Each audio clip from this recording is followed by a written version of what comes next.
दो सच्चे मित्रों की कहानी। रिंकू और सुरेश दोनों गहरे मित्र थे। उनकी इस सच्ची दोस्ती के सभी कायल थे। बचपन से दोनों एक साथ पढ़े लिखे थे। दोनों एक ही गांव में रहते थे।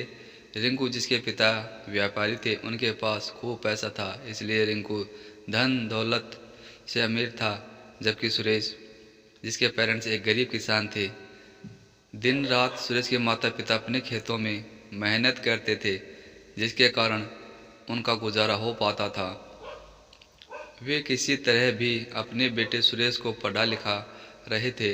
वे अपने मेहनत पर विश्वास करते थे। सुरेश का दोस्त रिंकू भी बहुत ही मेहनती था। उसे तनिक भी अपने पैसों का घमंड नहीं था, जिसके चलते रिंकू और सुरेश की आपस में खूब बनती थी। सुरेश गरीब होने के बावजूद भी रिंकू के हर तरह से सहायता किया करता था और रिंकू भी ज़रूरत पड़ने पर सुरेश की मदद किया करता था। एक बार की बात है, रिंकू और सुरेश के स्कूल में एग्ज़ाम चल रहा था। उनके स्कूल जो कि गांव से थोड़ा अधिक दूर पर था, इसलिए रिंकू और सुरेश अपने अपने साइकिल से स्कूल जाते थे। लेकिन एग्ज़ाम के दिन रिंकू थोड़ा जल्दी निकल गया तो उसकी बीच रास्ते में ही उसकी साइकिल ख़राब हो गई। रिंकू ने बहुत कोशिश की उसका साइकिल ठीक हो जाए, लेकिन तनाव की चिंता में उसका साइकिल ठीक नहीं हो पा रहा था और उसे स्कूल पहुंचने में काफ़ी देरी हो रही थी कि इतने में उसका दोस्त सुरेश भी अपने साइकिल से पीछे से आ गया और रिंकू को देखकर तुरंत रुक गया और रिंकू से सारा हाल पूछने लगा। और जब सुरेश को साइकिल खराब होने के बारे में पता चला तो सुरेश ने तुरंत रिंकू से कहा कि यदि मेरे रहते मेरे मित्र को परेशानी हो तो फिर यह मित्रता किस काम की। और इतना कहकर सुरेश ने रिंकू को अपने साइकिल ऐसे ही लेकर चलने को कहा।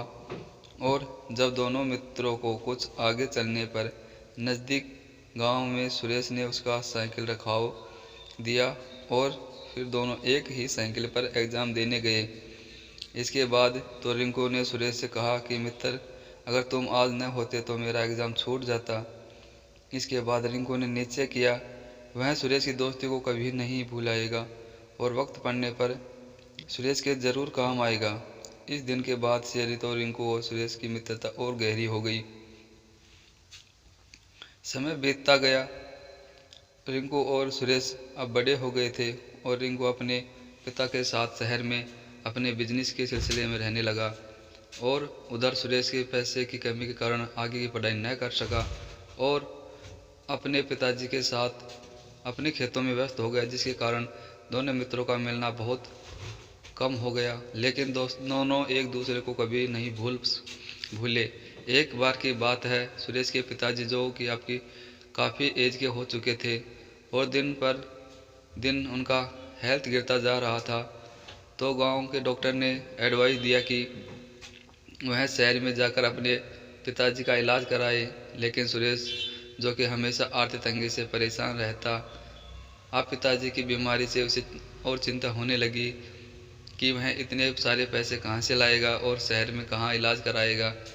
लेकिन पिताजी के गिरते स्वास्थ्य को देखकर उसे अपनी पिताजी को लेकर शहर में जाना ही पड़ेगा। ऐसा सोचकर अपने कुछ रिलेटिव से हाथ से थोड़े पैसे मांगकर अपने पिताजी को शहर ले गया और एक अच्छे अस्पताल में एडमिट करा दिया। तो डॉक्टर ने बताया कि उसके पिताजी के इलाज में लगभग 1 लाख रुपए खर्च होंगे। इतना सुनने के बाद मानो सुरेश को सांप ही सूंघ गया हो। वह यह सोचकर परेशान हो गया कि अब वह 1 लाख रुपए कहाँ से लाएगा। अब तो सुरेश को कोई भी उपाय नहीं सूझ रहा था कि क्या करे। वह डॉक्टर से यह बोलकर चला गया कि उसके पिताजी का इलाज जारी रखे, वह पैसे का इंतज़ाम करने जा रहा है। उधर सुरेश पैसों के जुटाने के चक्कर में गांव वापस जाने लगा और इसी बीच रिंकू को भी गांव वालों से पता चला कि सुरेश अपने पिताजी के इलाज के लिए शहर में आया है तो वह सुरेश से मिलने को बेचैन हो उठा और जल्द ही उस अस्पताल का पता करके रिंकू वहां पहुंच गया और रिंकू ने तुरंत इलाज के सारे पैसे डॉक्टर को तुरंत चुका दिए और कुछ पैसे सुरेश के पिताजी को भी दे दिए और कम समय होने के कारण रिंकू वहां से चला गया और जल्द ही वापस आने को कहा। इसके बाद सुरेश गांव से कुछ पैसे ले का इंतजाम करके वापस अपने पिताजी के पास आया तो देखा कि पिताजी का इलाज चल रहा है और डॉक्टर के सारे पैसे पहले से जमा हो चुके हैं। तो उसके पिताजी ने रिंकू के बारे में सब बातें बताई। तो इतना सब सुनने के बाद सुरेश की आंखें भर आई और इतने में रिंकू भी वापस आ गया और एक बार फिर रिंकू और सुरेश एक दूसरे से मिले। तो सुरेश ने रिंकू से कहा, मित्र अब तुम्हारे पैसे कैसे चुका पाऊंगा? तो रिंकू बोला, यदि मुझे इन पैसों की ज़रूरत होती तो हम क्यों दूसरों को देते, और यही बात चुकाने की।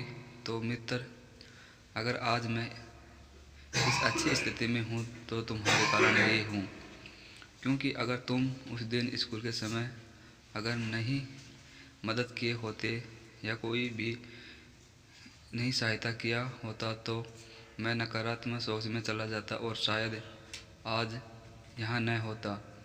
और रिंकू ने कहा कि यदि हमें अपने मित्रता के बदले जो भलाई करते हैं उसके बदले हमें कुछ पाने के आस हो जाए तो वह भलाई नहीं, एक तरह से व्यापार हो जाता है। इसलिए मित्र